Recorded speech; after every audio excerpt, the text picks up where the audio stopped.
दोस्तों, केदारनाथ की हमने फुट ट्रैकिंग की। बहुत अच्छा लगा, बहुत ही शानदार जीवन का अनुभव रहा। ये मेरे जीवन का पहला अनुभव था कि हमने इस प्रकार के हिमालय में ट्रैकिंग की हो, हिमालय में इतना लंबा चले हो। हम बहुत सारी समस्याओं का भी सामना किया, लेकिन भगवान केदारनाथ के दर्शन करने के बाद में सब समस्याएं एक बार भूल गए और इस मंदिर की हरियाली, सुकून, एडवेंचर, यहाँ की फिजिकल फीचर्स, ज्योग्राफिकल, हिस्टोरिकल सब चीज़ें हमने देखी और देखने के बाद में बहुत ही अच्छा एहसास हुआ। बहुत ही अच्छी लगती है। अच्छी के साथ कुछ चीज़ बुरी भी होती है, वो सब जगह होती है, लेकिन वाकई में ही दिल को सुकून देने वाली कुछ इतिहासकारों ने लिखा है कि केदारनाथ मंदिर में स्वर्ग से हवा आती है। वाकई में लगता है कि स्वर्ग से हवा यहाँ आती है। मंदिर वो आप सामने देख रहे हैं, वो मंदिर आपके सामने है और अब बारी आ चुकी है यहाँ से विदाई लेने की। मित्रों, ये जो ग्लेशियर दिख रहे हैं ना, मन तो मेरा अभी भी कर रहा है कि मैं ग्लेशियर कवर करके आऊँ, देख के आऊँ, लेकिन इसके लिए एक सॉलिड टीम, सशक्त, मजबूत एक बड़ी टीम की मुझे आवश्यकता होगी, लेकिन आज संभव नहीं है। एक बड़ी टीम लेकर ज़रूर एक दिन यहाँ पर आएंगे, उस दिन संभव भी होगा। और पीछे आप देख रहे हैं कैंप वगैरह, और यही हमारा ट्रैक रहेगा। इसी ट्रैक से हम लोग जाएंगे और अब हमारी ट्रैकिंग शुरू होती है।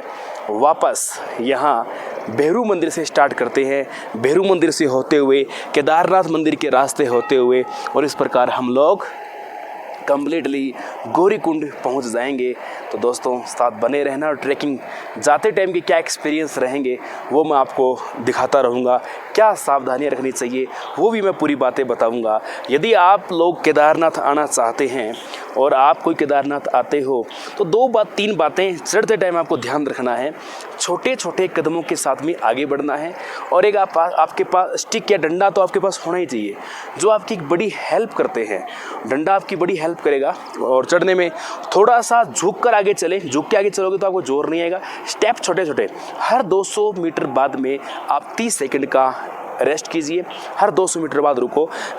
यदि रेगुलर आप 200 मीटर से ज़्यादा चलोगे चढ़ाई के ऊपर तो आपके सर में दर्द होगा और अजीब सी घुटन से महसूस होगी और ऑक्सीजन की कमी आपको महसूस होने लगेगी। इसलिए रेगुलर चलने की गलती और आपके अंदर कहीं लगे भीम बनने की कोशिश मत करना, नहीं तो भीम बल्ली आपकी हो जाएगी, नुकसान हो जाएगा, दिक्कत हो जाएगी।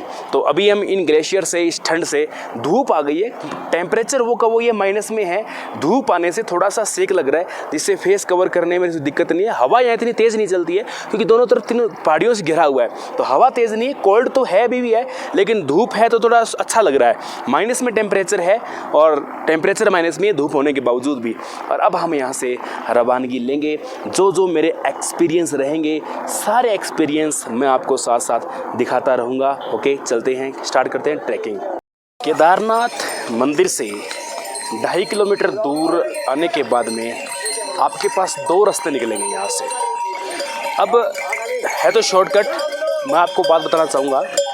बराबर में तो है मंदाकिनी, आप देख रहे हैं, बराबर में गहरी खाई के अंदर लगभग 500-700 फीट की गहराई के अंदर ये मंदाकिनी नदी बह रही है। इसी के साथ आपको मैं 2 रास्ते दिखा पा रहा हूँ। आप 2 रास्ते, एक ऊपर के रास्ते हैं, एक नीचे के रास्ते, इस प्रकार से जा रहा है। और नीचे के रास्ते में आपको एक पगडंडी नज़र आ रही होगी, एक बढ़िया वाली। यानी ऊपर का रास्ता वैसे शॉर्ट तो है लगभग 1 किलोमीटर का, एक नीचे से घूमकर जाएंगे तो आपका 1 किलोमीटर का शॉर्ट हो जाएगा। बट दूसरी बात यह है कि जब भी बरसात आ रही हो तो आप शॉर्टकट रास्ते से जाने का फैसला बिल्कुल भी ना करें। मैं शॉर्टकट रास्ते से जाऊंगा, आप ना फैसला करें। बरसात आ रही हो तो बच्चे साथ है तो आप शॉर्टकट रास्ते न जाएं, और अन्यथा आप शॉर्टकट रास्ते जा सकते हो। तो आपका सवाल ये होगा, सर आप मेन रास्ते से क्यों नहीं जा रहे, इस बड़े रास्ते से क्यों नहीं जा रहे हो? जो इस रास्ते से घोड़े बहुत ज़्यादा होते हैं, घोड़े पूरे रास्ते ही होते हैं, लेकिन घोड़े वाले होते हैं धक्का मुक्की करना, इस प्रकार से ये ज़बरदस्ती अपनी स्पीड से चलते हैं, रिदम से चलते हैं, तो आपको ये कहीं ना कहीं डिस्टर्ब कर सकते हैं, करते ही हैं। कीचड़ से बचाओगे। ये 2-2.5 किलोमीटर का है ये रास्ता, तो जो आपको काफ़ी हेल्प करेगा। शॉर्टकट रास्ता बिल्कुल हम शुरू हो चुके हैं। बराबर में आप देख रहे हैं कि मंदाकिनी आपके बराबर चल रही है, और दूसरी तरफ मैं आपको दिखाना चाहूँगा कि हम इस प्रकार से लगातार आगे बढ़ रहे हैं। बराबर में गहरी खाई है, बस सावधानी के साथ डंडा तो आपके पास में होना ही चाहिए, और डंडा आपके पास नहीं होगा तो शॉर्टकट लेने में कोई फ़ायदे की बात नहीं है, आपके साथ नुकसान हो सकता है। और बराबर थोड़ा सा यदि कमज़ोर दिल की इंसान हो तो भी आपको विशेष रूप से ध्यान रखना होगा, क्योंकि बराबर गहरी खाई है। जस्ट अभी पीछे मैंने 2 लोगों को गिरते हुए देखा है यहाँ पर फिसलते हुए। तो विशेष रूप से मुझे भी ध्यान रखना होगा और आपको भी ध्यान रखना होगा। और इस रास्ते की जानकारी मैं आपको आगे और दे दूँगा कि कहाँ से डेंजरस है। केदारनाथ पर्वत पीछे आप देख रहे हैं। पैदल ट्रैकिंग में वापस आते हुए मैंने आपको शॉर्टकट का बताया था कि शॉर्टकट इस तरह से लोग उतर रहे हैं। आप देख रहे हैं पीछे कितनी मिट्टी है। बरसात में बहुत फिसलन होती है भयंकर वाली। इधर बराबर में ग्लेशियर है तो ठंडी यह भी पूरी है। आप देख रहे इधर भी झरनों के माध्यम से ग्लेशियर्स बराबर उतर रहे हैं। अब मैं आपको दिखाना चाहता हूँ ढलान एक बार। हो सकता है ये ढलान जो है आपको नॉर्मल लगे, लेकिन ये कैमरा थोड़ा सा इस तरीके से एक्चुअलिटी दिखा नहीं पाता है। तो ढलान आपके सामने है किस तरीके से। यहाँ से 2 रास्ते होंगे। देखो ये जो ब्लू टेंट देख रहे हो आप, इसके पास से रास्ता निकलेगा तो सामने की पगडंडी होते हुए वो आपको बड़ी लिंचोली के अंदर मिलाएगा। और इधर से रास्ता जा रहा है ये घोड़ों के माध्यम से। देखो घूमते हुए, ये घूमते फिरते हुए रास्ता जा रहा है। ये रास्ता है तो फ्लैट, लेकिन इसमें भी बहुत चढ़ाई, आगे चढ़ाई होगी और ढलान भी बहुत खतरनाक होगा। पहले ये ऊपर चढ़ेगा, भयंकर वाला चढ़ाई चढ़ेगा और फिर ये पूरी चढ़ाई उतरेगा। और इस प्रकार यहाँ थोड़ा सा रिस्की है। देखो मैं आपको गाइड नहीं करूँगा कि आप इसी रास्ते से जाएं, लेकिन बच्चे आपके साथ है, बरसात आ रही है और आपके पास डंडा नहीं है तो आप इस रास्ते से जाने का फैसला बिल्कुल भी ना करें। और अपने रिस्क के ऊपर आप जा सकते हैं, बट मैं आपको गाइड नहीं करूँगा कि आप इसी रास्ते से जाएँ। दोनों रास्तों को आप यहाँ से आसानी से देख सकते हैं। एक रास्ता ऊपर से जा रहा है, देखिए ये घोड़े इस प्रकार से आ रहे हैं जा रहे हैं, और ये इस प्रकार से ये बड़ा सा रास्ता जा रहा है। पहले ऊंचाई पे जाएगा और फिर उस ऊंचाई से पूरा नीचे जो टेंट दिख रहे हैं वहाँ पर ढलेगा। एक रास्ता ये है जिससे ये लोग जा रहे हैं। और गहरी खाई कैसी है वो आपके पास नीचे मंदाकिनी बहती हुई दिख रही होगी आपको। छोटी दिख रही है पर छोटी नहीं है। इतनी खतरनाक के पास जाके आप उसके भाव में खड़ नहीं सकते, आप पलटा के मरेगा आपको तुरंत ही। और दूसरा रास्ता आपको ट्रैक दिख रहा है, सीधी पगडंडी आपको नज़र आ रही है। हल्का फुल्का फ़र्क तो पड़ेगा 1 किलोमीटर का, लेकिन थोड़ा रिस्की है। मैं बार बार बोल रहा हूँ थोड़ा रिस्की है, बस इसलिए सावधानी उतरते और चढ़ते टाइम दोनों टाइम आपको रखनी होगी। और उतरते टाइम फिसलने की बड़ी ज़्यादा संभावना होती है, चढ़ते टाइम आपकी सांस फूलेगी। तो दोनों तरह की समस्याएं होती है, दोनों को ध्यान में रखते हुए आपको आगे बढ़ना पड़ेगा। और ये घाटी बराबर आप देख रहे हैं इस प्रकार से। और एक्स्ट्रा साउंड जो यहाँ पर आ रहा है ये मित्रों यहाँ पर हेलीकॉप्टर्स का आता है। यहाँ पर ये 1 मिनट के अंदर 2 हेलीकॉप्टर आते हैं और जाते हैं। इनके 4 हेलीकॉप्टर अप डाउन 1 मिनट के अंदर करते हैं। तो ये भी उत्तराखंड सरकार को बड़ी सहायता दे रहे हैं इस प्रकार से। तो बढ़ते हैं आगे और किस प्रकार से बड़ी लिंचोली में 2 रास्ते मिलेंगे वो भी आपको दिखा देंगे। इस रास्ते में क्या कठिनाइयों का सामना करना पड़ता है वो भी मैं आपको पूरा दिखाऊँगा। रिस्क न लें, क्योंकि रास्ता रिस्क हमने तो ले लिया है। पत्थर गिरते रहते हैं। एक भाई यहाँ से कि जस्ट नीचे गहरा रास्ता है तो पत्थर गिरते रहते हैं। भाई के सर पे पत्थर गिर गया था, सर पे चोट लग गई थी। इस कारण से आपको यहाँ ध्यान रखना पड़ेगा विशेष रूप से। रास्ता कैसा है मैं आपको ये दिखा देता हूँ। आप मेरे स्टेप्स चेक करते रहना और देखते रहना किस प्रकार कैसा रास्ता है। पथरीला है, वाकई में मैंने रिस्क लिया है। और मैं आपको बार बार बोल रहा हूँ कि आपको इस रास्ते नहीं आना है, 1% भी नहीं आना है। ऊपर से पत्थर गिर रहे हैं लगातार, आप देख रहे हो, क्योंकि लोग चलते हैं एक हाथ में इनके हाथ में लट्ठी भी होती है और चलते भी हैं, तो ये पत्थर किसी किसी नीचे गिरते रहते हैं। और जस्ट आप गहरी खाई में देखते हो नीचे रास्ता है, तो इस रास्ते में पत्थर ऊपर से गिर जाते हैं। और एक भाई के अभी सिर में लगी, भयंकर वाली लगी है, उसने रुमाल वगैरह बांध के भी इंतज़ाम किया है। देखिए दोस्तों कैसा रास्ता है ये। घोड़ों से बचने के लिए फ़ैसला जो किया है मैंने तो गलत किया है, और गलत तो गलती है, चाहे वो मैं कर रहा हूँ चाहे वो आप करें।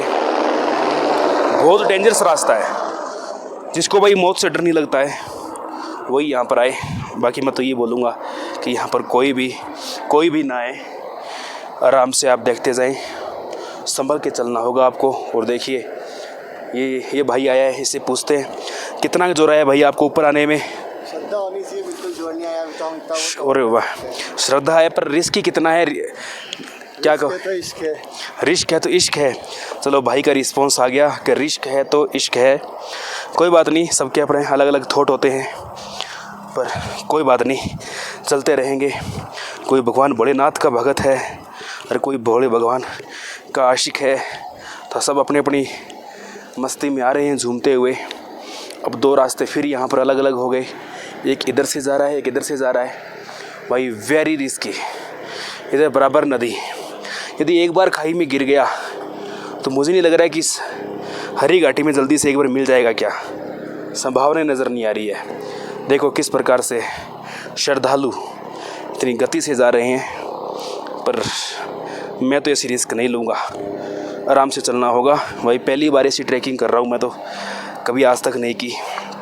अरे बाप रे, ओहो इतना ख़तरनाक।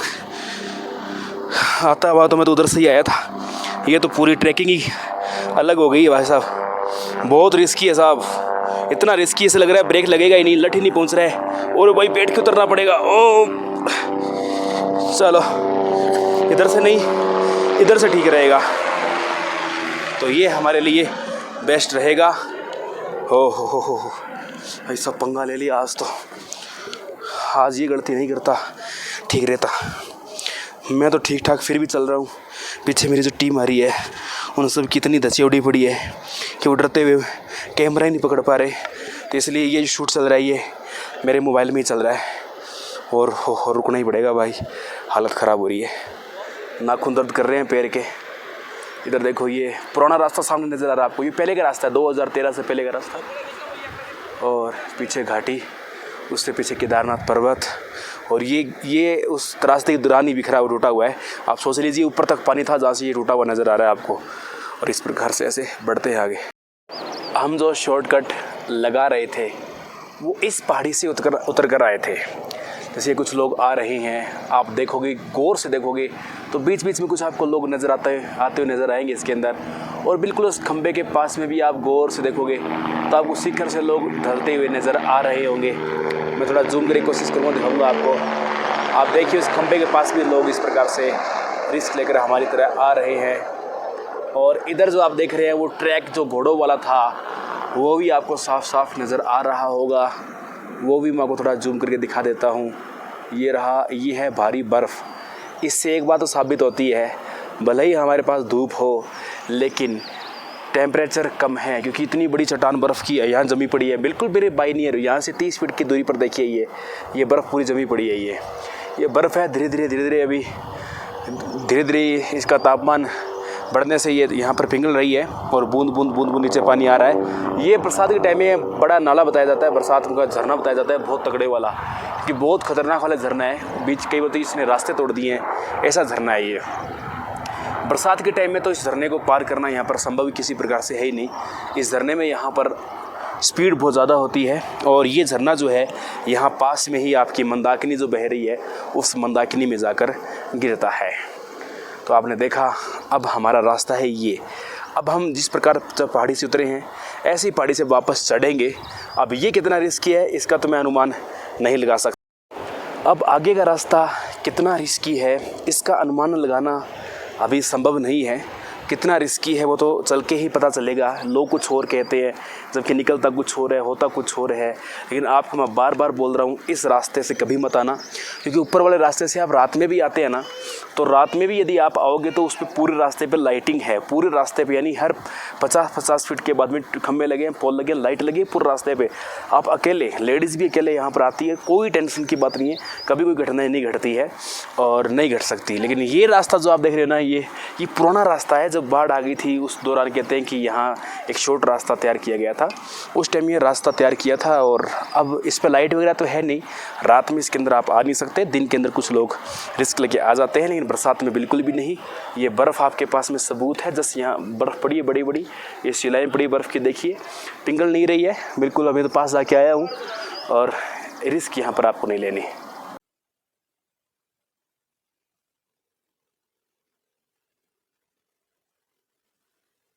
गाइस, जैसा कि आपको बताया मैंने, उतरना बहुत मुश्किल था और उतरने की चढ़ाई जो थी बहुत ख़तरनाक थी। केदारनाथ और इसके आगे का पर्वत और आगे से ढहा हुआ जो बाढ़ में ढहा था, और आप देख रहे हैं इधर से बहुत डेंजर था, लेकिन चढ़ते टाइम यहाँ पर डेंजर नहीं है। ढलान तो वो ख़तरनाक था, वापस चढ़ाई जो हम कर रहे हैं वो बिल्कुल इसका नॉर्मल आप देख रहे हैं। आराम से ईज़िली आप चढ़ सकते हैं, इसमें कोई दिक्कत नहीं है। बीच बीच में आपको पुराना रास्ता जो था वो भी आपको नज़र आ रहा है, और पुराना रास्ता जो है थोड़ा उसको रिपेयर भी किया गया है, लेकिन सक्सेसफुल नहीं है, वो बहुत रिस्की हो चुका है। क्योंकि आप देख रहे हो, आपको वाइट नज़र आ रहा है ना, ये पूरा ढहा हुआ पर्वत है, उस बाढ़ के अंदर ढहा गया था पूरा ये। और इधर सामने जो आप देख रहे हो बिल्कुल सामने मेरे नज़दीक है, यहाँ से तो पूरा ही ढह गया था। तो आधा रास्ता बीच में टूट गया और आधा पत्थरों का कटा फटा रास्ता आज भी इसके अंदर हमें देखने को मिलता है। इसके ऊपर एक बड़ा पर्वत, इसके ऊपर ग्लेशियर भी है और सामने आपका केदारनाथ। और लगातार हम आगे बढ़ रहे हैं, लोकेशन टू लोकेशन आपके सामने कवर हो रहा है कि कैसे कैसे हम आगे बढ़ते हुए जा रहे हैं। और आप भी आते हैं तो रास्ते आपको एकदम साफ क्लीन नज़र आएंगे कि कैसे कैसे आना है, कैसे कैसे जाना है। और आप भी चाहते हो तो इस तरीके से ही आप डिसीजन है जैसे मैंने आपको बताया है। तो बढ़ते हैं आगे के रास्ते, साफ़ सुथरा सिंपल जो रास्ता है इसी रास्ते से आगे बढ़ेंगे। अब जो डेंजरनेस था वो ख़त्म हो गया है। जो आपको लग रहा था यार बहुत भयानक है, वो चीज़ ख़त्म हो गई है। वो उधर ही था उतरते टाइम, क्योंकि वो पर्वत ढहा हुआ था बाढ़ के दौरान और एक तरीके से मिट्टी उसमें ज़्यादा थी।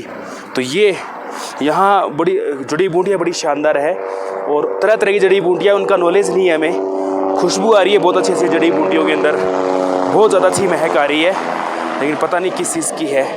बढ़ते हैं आगे, देखते हैं कि स्टॉपेज कौन सा आता है। बाबा ये दवाई क्या काम आती है खातूनी वाली? ये आंखों के लिए। तो इसको डायरेक्ट खाया जाता है क्या? नहीं तो अच्छा, ये तो सिर्फ हिमालय में मिलती होगी ना, तभी आप इस पे शोध कर रहे हो। ये जो है इसको बोलते हैं ममीरा। ममीरा, हाँ, ये जड़ी है आँखों के लिए। ठीक है। जिसको मोतियाबिंद हो, मोतियाबिंद, आरा हो, जाला हो आँखों का सब सारा। तो ये इस एरिया में मिलती है ये क्या? हाँ, कहीं और नहीं मिलती? अमरनाथ मिलती है और यहाँ मिलती है? केदारनाथ में मिलती है और बस 2 ही जगह पर। आपको जड़ी बूटियाँ नॉलेज अच्छा है तभी आप रुक गए। नॉलेज क्या है, हमें भी गुरु पीरों की बताई हुई शिक्षा है हमारे पास। नहीं, पीछे ही जड़ी बूटियाँ अच्छी थी, खुशबू आ रही थी, लेकिन पता नहीं कौन सी कैसी है। भाई अनेकों हैं यहाँ जड़ी, ऐसी जड़ी हैं, हाथ लग गया गलती से तो बेहोश हो जाओगे आप। ऐसी जड़ी बूटियाँ कर देती है, ऐसी जड़ी बूटियाँ, मगर वो मिलती नहीं।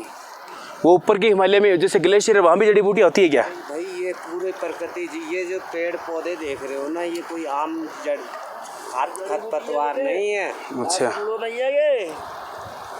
ठीक है बाबा, पता चला। उसको जानेगा तो पहचानेगा। नहीं सही। चिपचिया है क्या गुरु भाई आप पे? वो है सामने जहाँ से हमने शॉर्टकट मारा था और जहाँ से वो कैंप लगे हुए थे, वहीं से हमने शॉर्टकट मारते हुए और अब हम यहाँ पहुँच चुके हैं बड़ी लिंचोली। जो आप देख रहे हैं ये रास्ता यहाँ आ चुका है, घोड़े वगैरह मिलने शुरू हो गए हैं और 1-2 माउंट हम बड़ी पार करके आ चुके हैं। वो आप देखिए केदारनाथ लगातार पीछे रहता हुआ जा रहा है और केदारनाथ से आने के बाद हमें पता चल पा रहा है कि ये ग्लेशियर की शेप कैसी है। वहाँ जाने के बाद में बिल्कुल खड़ी चढ़ाई हो जाती है, पता नहीं चलता, ग्लेशियर छोटा सा लगता है। जैसे जैसे हम दूर जा रहे हैं वैसे वैसे एहसास हो रहा है कि इस ग्लेशियर के पीछे एक बड़ा ग्लेशियर और दिखता जा रहा है और कुछ लोगों का कहना है कि वो छोटा कैलाश है। एक कैलाश आपका तिब्बत क्षेत्र में, एक कैलाश इस केदारनाथ के बैक में भी है। सामने आप एक देख रहे हैं, आपको एक क्रीम कलर में इस ग्रेट माउंट पे कुछ बना हुआ है। ये कोई संतों का आश्रम है जो 12 महीने यहीं चलता है। जब बर्फ़बारी होती है तो भी ये चलता रहता है। 6 महीने पूरा केदार बंद हो जाता है यहाँ पर, लेकिन ये संत महात्मा यहीं पर ही रहते हैं। और दूसरा, इस हिमालय को चीर कर आप देख रहे हैं ये झरना ऊपर से बह के आ रहा है। इससे स्पष्ट होता है कि इस माउंट के ऊपर बड़े यहाँ पर ग्लेशियर हैं। जी हाँ, बिल्कुल ग्लेशियर हैं और कुछ प्रभाव आप सामने देख ही रही है। जिस प्रकार इस माउंट पे आप देख रहे हो ग्लेशियर जमा हुआ है, इसी तरीके से इस माउंट पे भी ग्लेशियर जमा हुआ है, जो अभी अदृश्य में दिख नहीं रहा, वो बैक साइड में है। इस समय मैंने काफ़ी शॉर्टकट्स का इस्तेमाल किया है और स्टार्टिंग के 5 किलोमीटर मैंने 1.5 घंटे में निकाल दिए हैं, जो डबल से भी कम समय में, मतलब जाते टाइम हमें इससे डबल टाइम लगा था। और अभी शॉर्टकट में चल रहे हैं हम लोग। घोड़ों का रास्ता आप देख रहे हैं, आपको दिख रहा हो तो कैमरे में कवर हो पा रहा है, ये घोड़ों का रास्ता है और हम वो शॉर्टकट मार रहे हैं जिसमें ज़्यादा रिस्क ना हो, सिंपल हो, गिर भी जाए 10-20 फीट पे जाके रुक भी जाए, बड़े शॉर्टकट नहीं मारूंगा। अब शॉर्टकट हमारा सीधा जो आपको हेलीपैड दिख रहा होगा, जहाँ पर एक मैदान दिख रहा है, वो हेलीपैड बना हुआ है, तो वहाँ जाके ये शॉर्टकट हमारा मिलने वाला है। तो और बीच में इधर घोड़ों का रास्ता आप देख रहे हैं। अगला हमारा टारगेट है कि अगले 5 किलोमीटर हम 1 घंटे में कवर करें। और दूर आपको लोकेशन 3 शेड नज़र रहे हैं, भीमबली, जो यहाँ से अभी 5.25 किलोमीटर है, वहाँ जाके स्टॉपेज करने का भी टास्क है। दोस्तों लगातार उतर रहे हैं उतरते टाइम गर्मी काफ़ी महसूस हो रही है और धूप ही होती है। टेम्परेचर कम है, हालांकि धूप होती है, धूप कड़ाकेदार है, टेम्परेचर शानदार वाला है। और अभी हम बहुत अच्छा कवर करके आ गए, शानदार वाला कवर करिए आए। छोटी लिंचोली पहुंचने वाले हैं, जहां पर ये घोड़ों के कैंप खूब सारे मिलते हैं। रामबाड़ा भी पास में ही आने वाला है। और अब जो हमारा केदारनाथ है उसकी डायरेक्शन चेंज हो चुकी है। मतलब सामने जो आप पर्वत देख रहे हो वो आपको ओरिजिनल अब केदारनाथ नहीं दिख रहा है। केदारनाथ जो है उसके थोड़ा साइड में मोड़ आ गई और साइड में रह चुका है। ये जो पर्वत दिख रहे हैं केदारनाथ के साथ वाले ही हैं, जो बर्फीले आपको नज़र आ रहे हैं। जो पूरा बर्फीला है वहाँ आधे बादल है, आधे साइड में रह गया। तो इस प्रकार से अभी हम लगातार कवर करते हुए जा रहे हैं। और भीमबली आगे आएगा अभी थोड़ी देर बाद में। भीमबली में हम रेस्ट करेंगे और वहाँ थोड़ा कुछ खाए पिएंगे। और 10 किलोमीटर का टारगेट था नॉन स्टॉप चलने का, तो वो हमारा पूरा भी होगा। लगातार दौड़ करते आ रहे थे, भागते हुए आ रहे थे। जो हमारा भी डेस्टिनेशन है, यानी कि जो टारगेट रुकने का लगा रखा है हमने, वैसे रुक नहीं रहे। आपके क्लिप्स के लिए 1-2 मिनट रुक रहे हैं। वो सामने भीमबली जो लास्ट आपको लाइनिंग में नज़र आ रहा है और लास्ट इस गलियारे के अंदर दिख रहा है, वो भीमबली है। वहाँ रुकने का था, वो भी काफ़ी बाकी पड़ा है अभी हमारा। लेकिन एक शॉर्टकट गलती से लग गया। लगाना नहीं चाहता था शॉर्टकट, लेकिन क्या सब लोग जा रहे थे और ध्यान चलने में था। शॉर्टकट गलती से लग गया, लगाना नहीं चाह रहा था, तो ये शॉर्टकट थोड़ा सा ज़्यादा लंबा चौड़ा पड़ गया। ऊपर आप देख रहे हैं ये रास्ता जो है वो मेन रास्ता हम छोड़कर मैं साइड में हो चुका हूँ।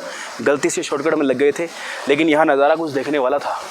इस शॉर्टकट पे खतरनाक वाली बर्फ़ एक्चुअल में क्या हो रही है देखो, मैं आपको दिखा देता हूँ कितनी खतरनाक बर्फ़ है। अभी नीचे काफ़ी आ चुका हूँ मैं, 7 से प्लस किलोमीटर आ चुका हूँ, और फिर भी देखो कितनी खतरनाक बर्फ़ यहाँ पर है। मैं दिखा देता हूँ, लगा सकते हैं ये लोग बर्फ़ों में घूमने के लिए जा रहे हैं। ऊपर भी कई रिस्क लेके जाते हैं, लेकिन नहीं जाना चाहिए इनको।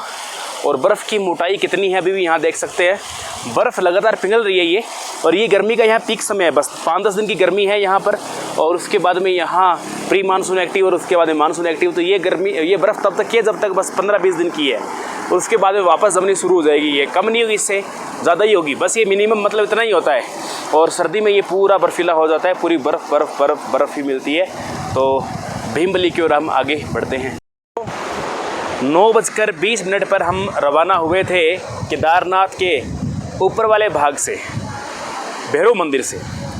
रवाना होने के बाद शायद मेरे जीवन का पहला अनुभव है कि मैं 10 किलोमीटर 9:15 चले थे 9:20 पर, 10:11 अभी 1:08 हुए। 1:08 पर मैं 10 किलोमीटर माउंटेन का पार करके आ चुका हूँ। शायद मेरे जीवन में मैं इतना चला तो ज़रूर हूँ, इतना फास्ट माउंट के अंदर कभी नहीं चला होगा। 4 घंटे बड़े लगे। 4 घंटे में 10 किलो की मंदाकिनी नदी जो है भयंकर रूप लेने लग गई है। और मैंने अभी ऐसी जगह देखी है जहाँ पर मंदाकिनी का प्रवाह है, लोग बता रहे हैं 200 की स्पीड से ज़्यादा पानी बह रहा है। कुछ सीन मैं भी आपको दिखाना चाहूँगा और क्या स्थिति है देखना। अभी आप देख रहे हैं ये मंदाकिनी का प्रवाह है, और इसके अंदर एक अवशेष देख रही हो। ये 2013 में जब त्रासदी हुई थी तो उस टाइम ये ब्रिज टूट कर आया था। अब आप सोचिए पानी की स्पीड कितनी हो सकती है। और ब्रिज जो सीधा होता है पूरा बैंड होकर यहाँ पर पड़ा हुआ है आज भी। और ये जगह देखिए आप लोग, मैं आपको दिखा रहा हूँ, ये पानी यहाँ से गिरता हुआ नज़र आ रहा है आपको। और ऊपर से आप देख रहे हो, जहाँ से ऊपर से देखो ये जो छोटी लिंचोली जगह है इसके पास से होती हुई जो आ रही है, कैसे वहाँ धाराएँ तेज़ रूप ले रही है। और यहाँ आते आते हाय तो वाह, कितनी खतरनाक इसका प्रवाह है। चट्टान की चट्टान यहाँ पूरी कट जाती है। यही कारण है कि चट्टान जो है चट्टान को पानी काट देता है, यही कारण है। तो आप देख रहे हो बाकी का प्रवाह इस प्रकार से है। और इसी तरीके से नदी ये बहती हुई आगे रुद्रप्रयाग जा रही है। मंदाकिनी भी वाकई में मंदाकिनी है। सोचिए ये छोटे से रूप में मंदाकिनी को देखा जाता है। मंदाकिनी जब ऐसी है, गंगा की मूल धारा भागीरथी कैसी होगी, ज़रूर उसको भी देखेंगे हम लोग। दोस्तों भीमबली तक हम आसानी से आ गए, लेकिन भीमबली के बाद में हम आपको जाम दिखाता हूँ। आगे का पूरा रास्ता गौरीकुंड यहाँ से 6 किलोमीटर बचता है, और पूरा 6 किलोमीटर जाम में था। इस प्रकार से आप देख रहे हो, एक घोड़ों की लाइन जाने की, एक घोड़ों की लाइन आने की, इसी प्रकार एक लाइन इंसान की जाने की, एक आने की। तो आप देख रहे हैं कितना जाम है और इतनी रिस्की, उसका कहना ही क्या है। घोड़े खड़े जब होते हैं तो लात मार देते हैं, और कई समस्याएं, कई प्रकार की घटनाएं यहाँ पर हो रही है। तो साथियों जब भी आओ, मेरा ये मानना है थोड़ा फ्री समय देख कर आएँ, क्योंकि इस टाइम लोगों में रश बहुत ज़्यादा होता है दर्शन करने की। और आप भीड़ एक बार देख सकते हैं, घोड़े और इंसान किस प्रकार से देखो घोड़े जितने 50,000 से प्लस घोड़े आए हुए हैं, प्रत्येक घोड़े के साथ प्रत्येक घोड़े वाला एक साथ चलेगा और एक एक उनके ऊपर और एक कंटिन्यू पैदल जाने वाले की लाइन बराबर। तो सोच के देखिए कितना भयंकर रस है। पीछे तो ऐसा जम कर रखा है, वन वे बना रखा था, एक बार 10 मिनट के लिए एक साइड की जाने दे रहा है, एक साइड की दूसरी साइड की जाने दे रहा है। तो इस प्रकार से हालात यहाँ पर हो रहे हैं। तो केदारनाथ यात्रा के दुर्लभ दृश्य आपके सामने हैं और आप देख सकते हैं। हिमबली के बाद में ट्रैफिक थोड़ा ज़्यादा, घोड़े बराबर आपको तंग करते रहेंगे और बराबर गहरी खाई होगी, ध्यान रखते हुए चलना पड़ेगा। और ये भी अपने आप में एक ऐतिहासिक यात्रा है हमारी। टोटल समय 9:20 पे हम चले थे और अभी समय जो हो रहा है वो 4 अभी बजे ही नहीं है। 4 बजने से पहले ही हम 5-7 मिनट पहले हमने पहुंचा दिया। यानी कि बड़ा देखा जाए तो 6 घंटे हम टोटल टाइम कवर कर पा रहे हैं और जिसमें से 1 घंटा हमारा स्टॉपेज भी था, जिसमें हमने 25 से 30 मिनट लगभग वीडियो बनाने में मेरे लगे हैं और आधे घंटे हमने कुछ खाने पीने में भी लगाए थे। तो 1 घंटा उसमें निकाल दो, यानी कि 5 घंटे से कम में भी हम वापस केदारनाथ मंदिर के पास ऊपर भैरव मंदिर से हम यहाँ पर पहुँच गए हैं। जाने में हमें 15 से भी ज़्यादा टाइम लग गया था, 15 घंटे से ज़्यादा। इन आने में हमने 5 घंटे से भी कम समय में कवर कर दिया। और ये था वो मुख्य दरवाज़ा। गौरीकुंड से आधा किलोमीटर पहले आता है ये, और गौरीकुंड अभी आधा किलोमीटर आपका बचा है। और इसके बाद हम चलेंगे सोनप्रयाग और फिर जाएंगे सीतापुर जहाँ हमारी गाड़ी पार्किंग है, और फिर जाएंगे बद्रीनाथ।